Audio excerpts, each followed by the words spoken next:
só te esperando, vem, vamos dançar.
Aleluia.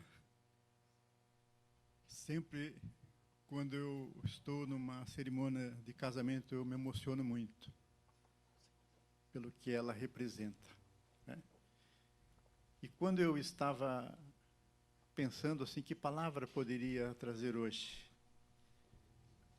eu preparei uma palavra de mais de 1 hora. É claro que eu vou ter misericórdia de todos. E vou trazer apenas a essência daquilo que estava no meu coração. Mas, estranhamente, me veio um tema. E o tema era assim: o casamento e o propósito eterno de Deus. Aparentemente, não tem, uma coisa não está relacionada com a outra. Mas, no meu modo de ver, essas coisas estão intimamente relacionadas.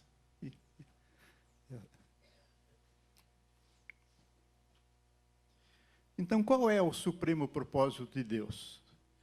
Essa é uma pergunta muito importante, né? E quando nós olhamos ali para as Escrituras, eu penso que nós podemos começar a entender qual seja o supremo propósito de Deus. Nós encontramos no livro de Romanos, capítulo 8, 28 e 29, assim: sabemos que todas as coisas cooperam para o bem daqueles que amam a Deus, daqueles que são chamados segundo o seu propósito. Então fala de um propósito. E que todas as coisas cooperam para o bem daqueles que são chamados segundo o seu propósito. Continua. Porquanto aos que de antemão conheceu. Então, tem pessoas que Deus conheceu de antemão. Já lá na eternidade, Ele já viu. Os que de antemão conheceu, também os predestinou para serem conformes à imagem do seu Filho, a fim de que Ele seja o primogênito entre muitos irmãos. Então, aqui está o propósito. Esse é o propósito de Deus. Qual é o propósito de Deus? O propósito de Deus é que o seu Filho unigênito seja o primogênito entre muitos irmãos.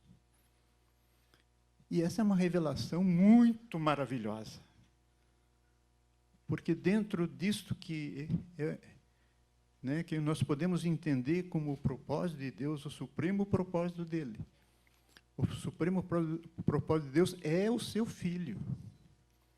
É para que ele seja o primogênito entre muitos irmãos. Mas onde que está a maravilha dessa revelação? É que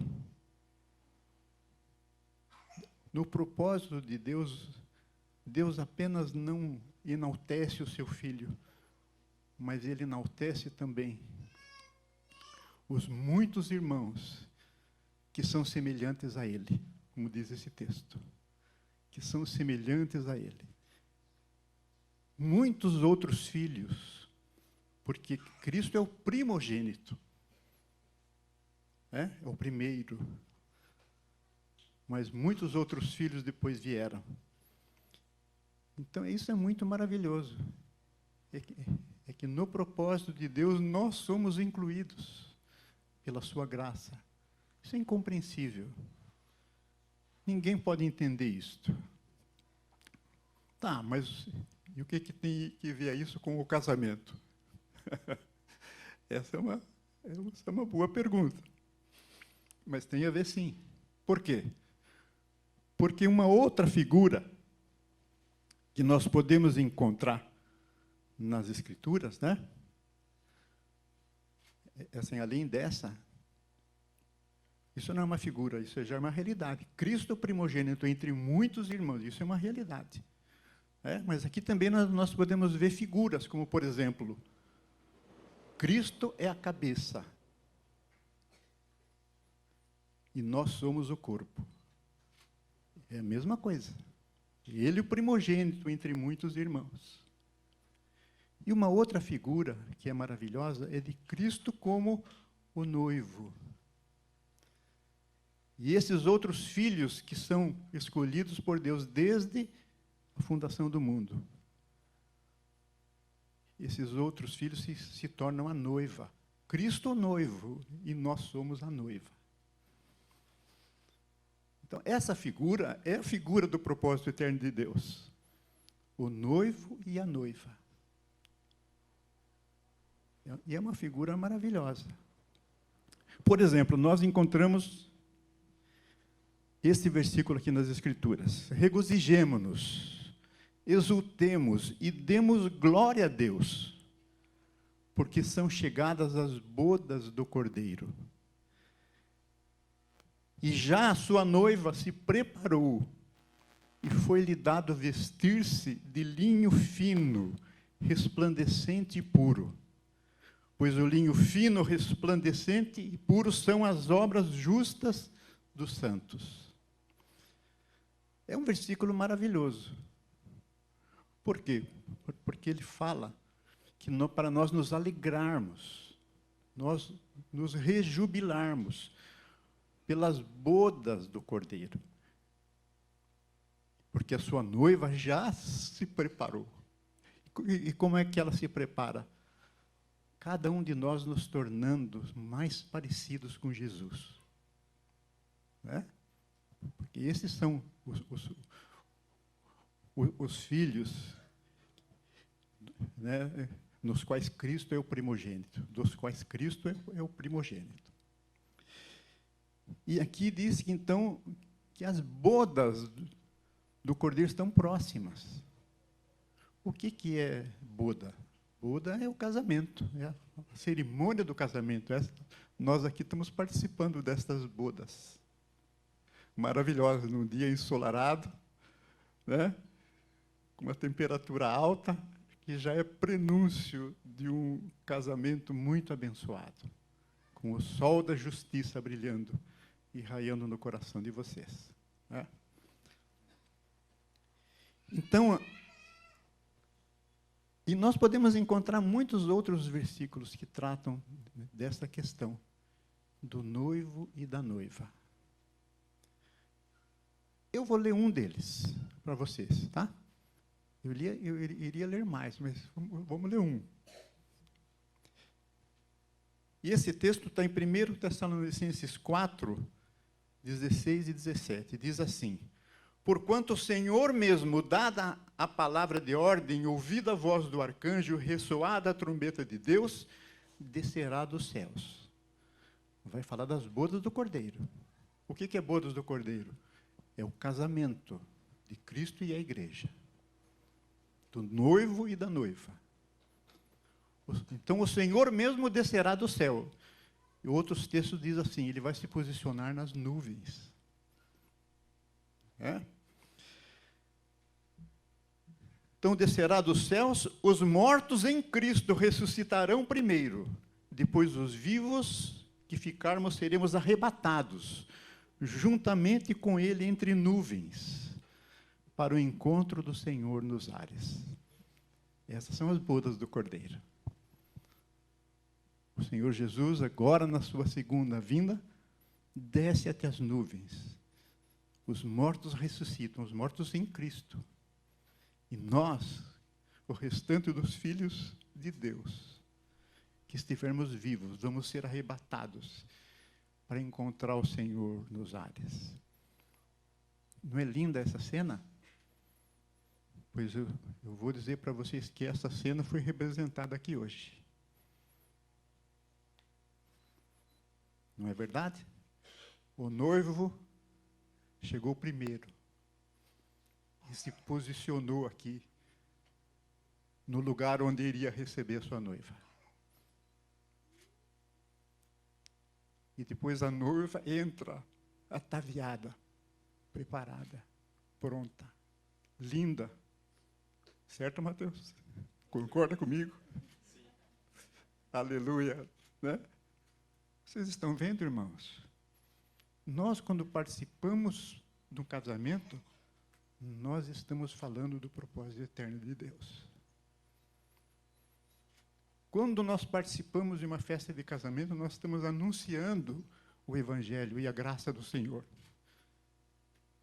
de que Ele nos tornou dignos para participar das suas bodas. Não é verdade? Não é verdade que aqui nós temos representado o propósito de Deus para cada um de nós? Quem vai participar dessas bodas? Os filhos de Deus. Mas quem são os filhos de Deus? Isso nós temos que entender claro. Esse é um outro versículo que eu quero ler. Prometo que vai ser o último, porque vou ter que encurtar a minha palavra. Né? Eu tinha preparado uma palavra enorme. Mas pela graça de Deus, né, Ele é soberano na sua vontade. Então, no depósito que estava no meu coração, eu estou tirando o essencial. Né?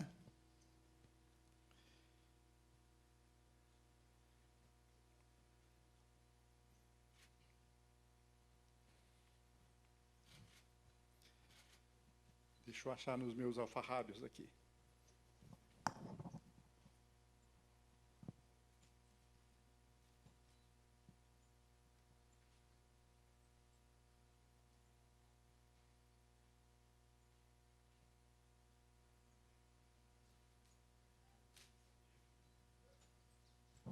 Achei. Ah.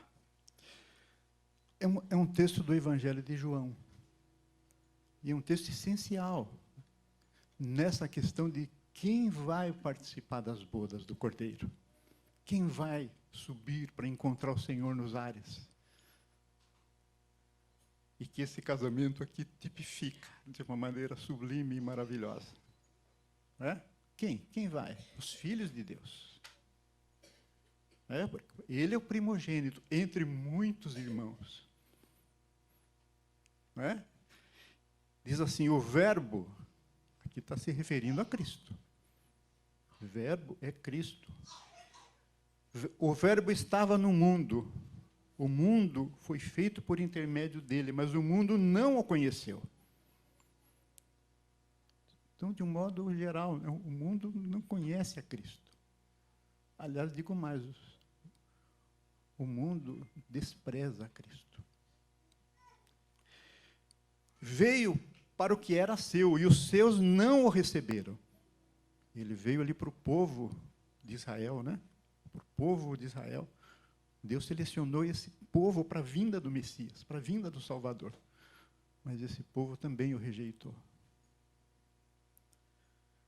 Mas a todos quanto o receberam, deu-lhes o poder de se tornarem filhos de Deus. A saber, os que creem no seu nome. Os quais não nasceram do sangue, nem da vontade da carne, nem da vontade do homem, mas nasceram de Deus. Então, quem que recebe esse poder de se tornar filho de Deus e que vai participar das bodas?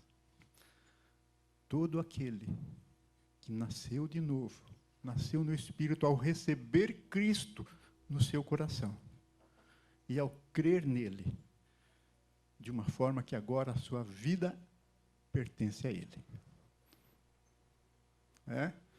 Esses são os primogênitos.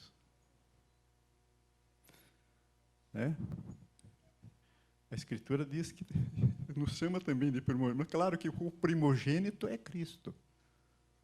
Mas a Escritura, estranhamente, diz também a igreja dos primogênitos. Nós também ganhamos essa virtude da primogenitura de Cristo. E isso é graça de Deus. Incompreensível o amor de Deus. Então, eu quero escrever uma coisa aqui, eu vou ler. Se alguém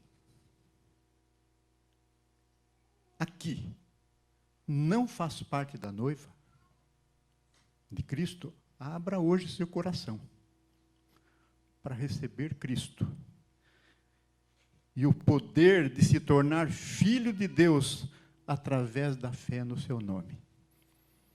Se você hoje sente no seu coração que não pertence aos eleitos de Deus, então abra o seu coração para receber Cristo. Aliás, o Senhor Jesus tem algo muito essencial com o casamento. Sabe por quê? Porque ele iniciou a sua a festa, num casamento, transformando o quê? Água em vinho. Talvez, para algum de vocês aqui, esse milagre vai acontecer novamente. Abra seu coração. Receba Cristo. E a água vai se transformar em vinho. Você vai ganhar um novo coração. Vai se tornar um filho de Deus. E vai poder participar das bodas eternas.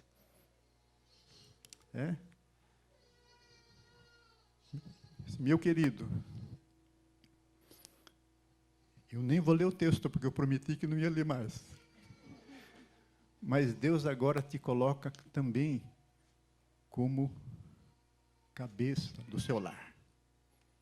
A Escritura diz assim, que Cristo agora é a tua cabeça. Cristo é a tua cabeça para que você possa ser cabeça sobre o seu lar e sobre a sua esposa. Nunca se esqueça disso. Primeiro, que Deus te deu um encargo de cabeça. Nunca abdique desse encargo. A responsabilidade quanto ao teu lar espiritual, material, emocional, é tua. Tá? Deus te coloca como cabeça do lar. Mas jamais exerça esse encargo que o Senhor te dá, sem considerar a tua cabeça, que é Cristo. Valdenice, minha querida, a Escritura diz muito claramente que de hoje em diante o Mateus vai ser sua cabeça. Isso pode parecer duro, Sujeição, ninguém gosta de se sujeitar. Mas eu vou dizer uma coisa. Quando nós olhamos para as Escrituras, nós vamos ver que a tua sujeição é o mesmo tipo de sujeição que a igreja se sujeita a Cristo. Então, essa sujeição não tem uma natureza humana, é uma natureza celestial. Porque assim como a igreja se sujeita a Cristo, a Escritura diz, as mulheres se sujeitem aos seus maridos. É uma sujeição divina, com uma altíssima dignidade. e muita honra. Porque essas são virtudes divinas que o mundo não conhece. O mundo não conhece e despreza. Mas Deus vai abençoar muito o casamento de vocês, se vocês caminharem nessa verdade. Amém? Então, eu queria convidar aqui outros irmãos presbíteros que estejam aqui juntos, para a gente tratar das questões das alianças, chamar os pais também. Né? Vamos fazer uma roda aí atrás dos noivos. Né? Quer comandar essa parte?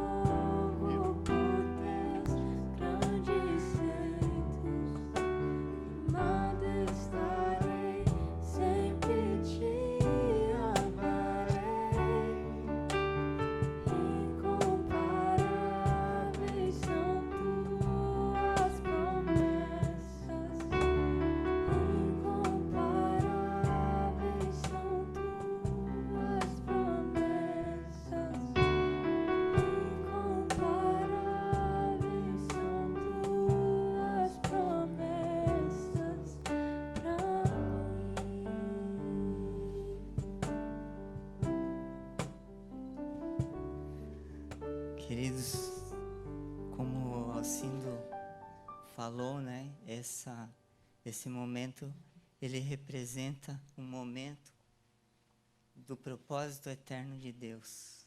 E tendo Mateus como uma figura de Cristo e a Val como uma figura da igreja gloriosa.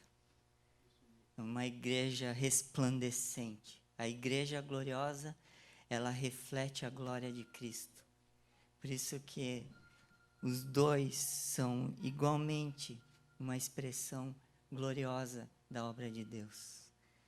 E essa aliança que nós vamos, que vocês vão trocar agora, ela é um símbolo desse compromisso, desse propósito que Deus estabeleceu. A minha aliança tem quase 25 anos. E ela não mudou. Ela continua dourada, continua brilhando, porque isso representa a natureza desse propósito e a natureza do casamento. Por isso que ela é de ouro, porque ela não se corrompe, porque Deus sempre vai estar sustentando a aliança de vocês. A aliança que vocês fizeram hoje, Deus vai capacitar vocês a serem fiéis até o fim. E por isso que essa aliança representa isso. Então, nós podemos fazer os votos, vocês podem ler os votos, e depois nós fazemos a troca das alianças. A dificuldade de escrever os votos é que tem que ser curto e demonstrar a essência, né, o que eu quero firmar contigo até que a morte nos separe, né? Mas essa é o que eu escrevi, ó. Desde as primeiras vezes em que te vi, senti algo especial em você. Uma presença que me cativava e até hoje continua a me cativar. Nossas conversas na academia logo me mostraram que havia algo diferente em você, algo raro. Com o tempo, ao te conhecer mais, profundamente percebi que por trás de seus olhos brilhantes existe um coração repleto de alegria, bondade e sonhos. Sonhos que me inspiram a ser um homem melhor todos os dias. Talvez isso seja novidade para você, mas sabe que gosto de detalhes. E tem um especial que eu guardo comigo e eu acho que eu nunca te falei, nem mencionei. Lembro que um dia minha mãe te deu um simples anel, que você não tinha ali, e era um objeto ali de decorativo, mas você cuidou dele. E com muito carinho, usava sempre, limpava, tinha um carinho por ele, como se tivesse grande valor. Você só tirou ele quando eu te pedi em compromisso. E naquele momento, passou a usar a nossa aliança de compromisso. Eu te dei aquele anel com a certeza que o honraria, assim como honrou o primeiro. Pois no fundo do meu coração, eu já sabia que essa é a sua essência.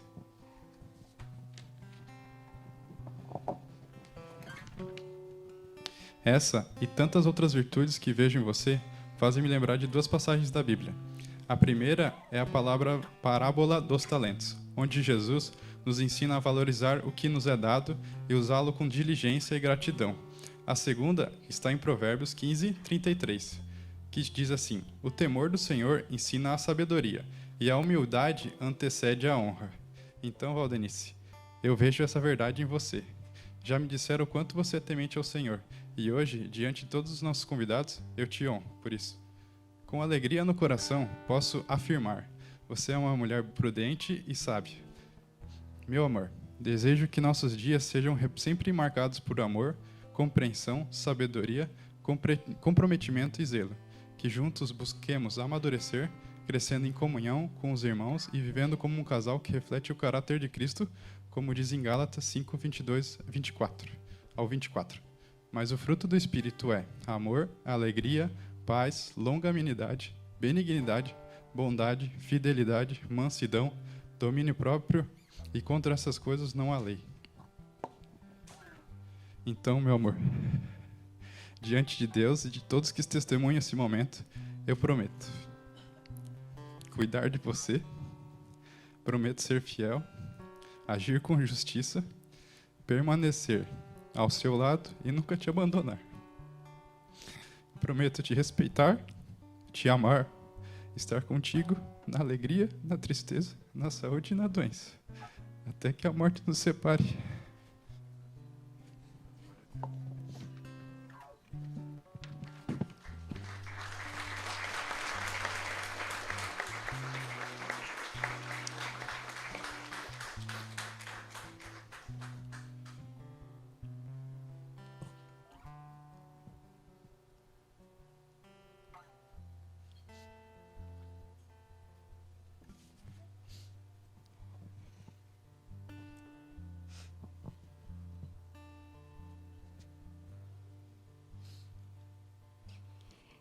Isaías 41, 20 diz: para que todos vejam, saibam, considerem e juntamente entendam que a mão do Senhor fez isto. Hoje eu entendo o propósito do Senhor de ter me feito sair lá do Amapá e vir aqui para Joinville. Jesus agiu para que me juntasse ao homem que ele já tinha separado para mim, no qual também é a pessoa com quem construirei minha família.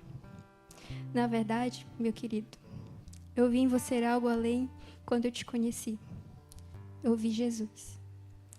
Eu louvo a Deus pelos seus feitos. O fato é que eu sou muito abençoada em encontrar um homem como você, temente a Deus. Antes da minha conversão, confesso que não pensava em casar e muito menos ter filhos, por ter crescido vendo tantos casamentos fracassarem. Porém, depois de conhecer Jesus e depois de te conhecer, ele mudou totalmente o desejo do meu coração. Hoje eu vejo o quanto o casamento é maravilhoso, o quanto é incrível ter ao lado uma pessoa que ama a Deus primeiramente e me ama também. Eu quero dizer que eu me sinto muito amada por todo o cuidado e carinho que tens comigo. Obrigada por me passar esse sentimento e por se dedicar profundamente na nossa união.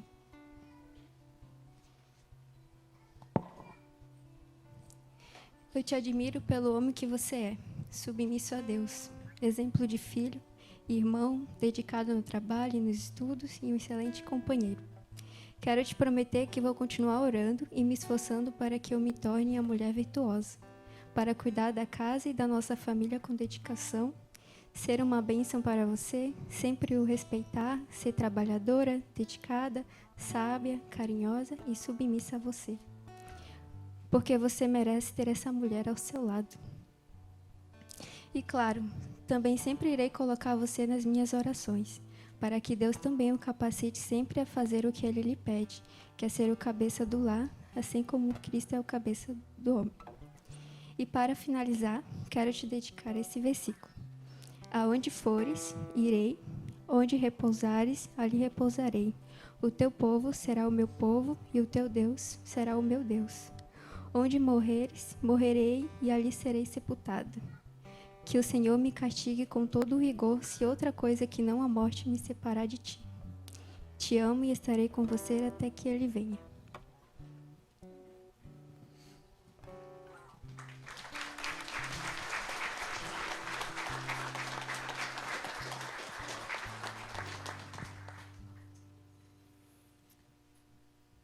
Pode tirar. Essa aliança, ela é dourada. E o ouro na Bíblia, ele representa a natureza divina. Então, essa aliança que vocês fazem hoje diante de Deus, Ele está mais interessado em sustentar vocês e ajudar vocês a cumprir esse voto que vocês fizeram agora por toda a vida de vocês. Então, lembrem sempre, se houver momentos difíceis, se houver conflitos, lutas, como a Bíblia diz, no mundo tereis aflições, né? Nós sabemos, mas o Senhor vai estar com vocês. Amém. Em todos os momentos. E mesmo que seja o momento mais difícil, Ele vai ajudar vocês a atravessar juntos. E lembrem sempre que essa aliança representa isso. Pode tirar.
Aleluia.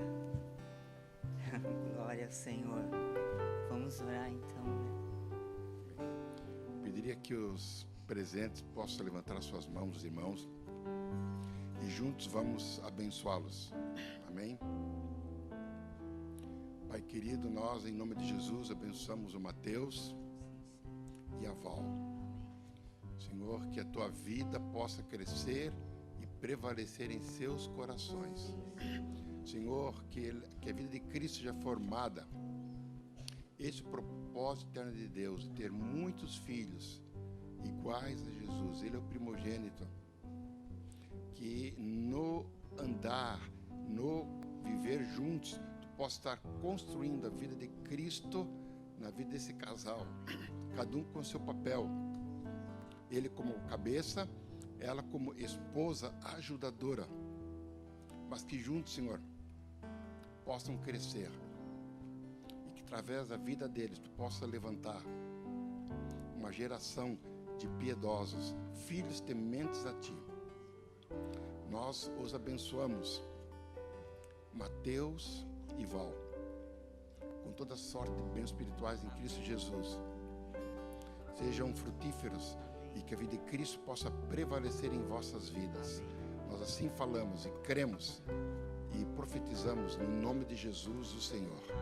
Amém. Amém. Amém.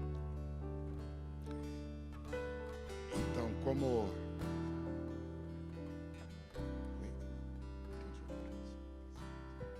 Nós vamos ter um cântico de louvor para exaltar o Senhor nesse momento de alegria.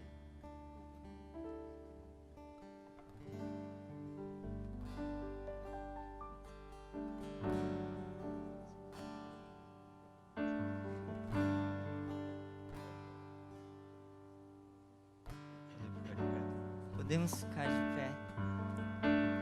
Grande é o Senhor e mais digno de louvor.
agradecer-te por tua obra em nossas vidas. Confiamos em teu infinito amor, pois só tu és o Deus eterno sobre toda a terra e céu.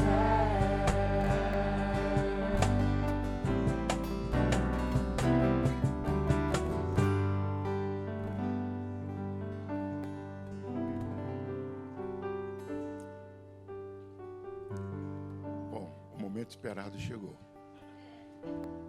Como ministros do Evangelho, os declaramos